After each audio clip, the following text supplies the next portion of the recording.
ыйлап Аллаға дуа кылың. Я Алла. Алла Таала периштелерине мындай дейт экен.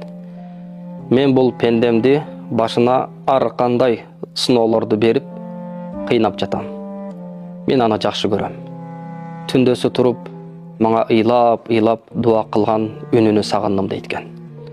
Биз инсандар тилекке каршы Аллага качан башыбызга сыноо келсе, кыйынчылыкка түшүп калганда, анан Алланы эстейт экенбиз да. Демек, башыбызга келген сыноо, кыйынчылык бул Алла качан биздин үнүбүздү сагынганда анан жиберет экен. Ошондуктан башыңызга кыйынчылык сыноо келсе, урматтуу мусулман бир тууганым, эч качалат болбоң, кайгырбаң.